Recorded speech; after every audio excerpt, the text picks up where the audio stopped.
Donner voix à ce qui n'a pas de voix, faire voir l'invisible dans le visible,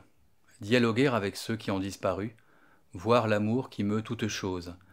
Tels sont, selon leur auteur, l'objet, la raison d'être des poèmes de blessures et refleurissements, recueil du poète italien Giuseppe Conte, publié par les éditions Arfuyennes.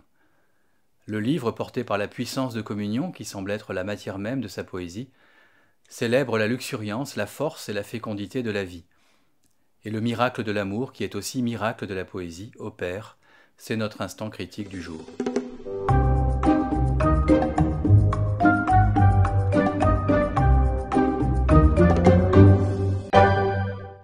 Giuseppe Conte est vieux de plus d'un demi-siècle lorsque s'ouvrent les années 2000, riche certes d'une œuvre abondante et diverse qui comporte aussi bien des recueils de poèmes que des romans, pièces de théâtre, essais et traductions, mais vivant dans un corps qui décline, dans un déclin que le poète associe à celui de la vieille Europe, et dont il lui faut dès lors quitter les rivages fatigués pour renaître ailleurs et autrement. Je cite « Mon corps, toi qui déclines comme décline l'Europe, mon corps d'un demi-siècle, mon corps aux os que le radiologue dit plus vieux que leur âge, mon corps, ô toi, corps, cherche loin, de cette Europe de nouvelle jeunesse, sois albanais, éthiopien, maghrébin, ne subis pas le destin, fatigué de ton continent, ne te perds pas dans son néant. Ma journée est faite, je quitte l'Europe, dit Rimbaud dans Mauvais sang, poursuivant, l'air marin brûlera mes poumons, les climats perdus me tanneront.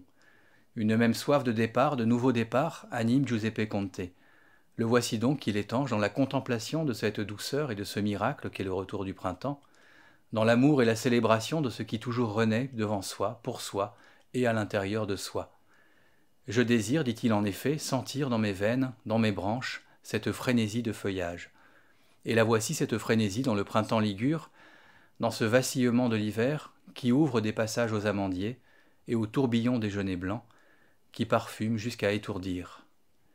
Elle est retrouvée, l'éternité de la jeunesse, dans les courses de l'enfance, quand devant la porte de la maison la rue s'ouvrait comme une prairie, dans laquelle le jeune garçon s'élançait, s'imaginant, dit-il,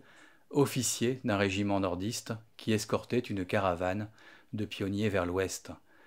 Elles sont retrouvées, la fécondité de la jeunesse et la puissance de l'amour, dans les élans des poètes frères, dans le voyage à l'île Maurice du jeune Baudelaire, découvrant, je cite, les bananes aux feuilles comme des quilles de canoë,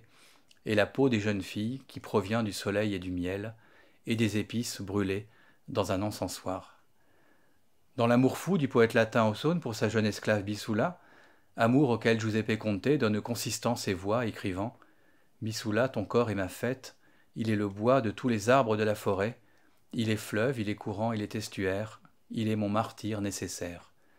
L'amour, en effet, donne la vie, la croissance et l'être, il est la force et l'énergie de toutes les renaissances, il en est la promesse et l'élan. En tout cela, c'est aussi une langue charnelle, fécondée et fécondante, saturée d'odeurs, de couleurs et de matière, qui est célébrée. Une langue pourtant qui sait aussi être simple et humble, parfois même miséricordieuse,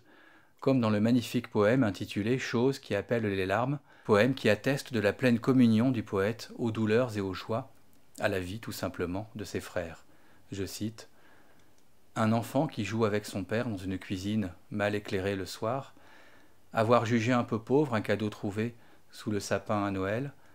l'amour qu'on ne peut avoir, l'amour qui est donné sans mesure, économiser sur les mouvements du cœur, douter pour un instant de la poésie, dire le rêve est mort, le charme est mort, ce sont des choses qui appellent les larmes, ce sont les sources de chacune de mes larmes. »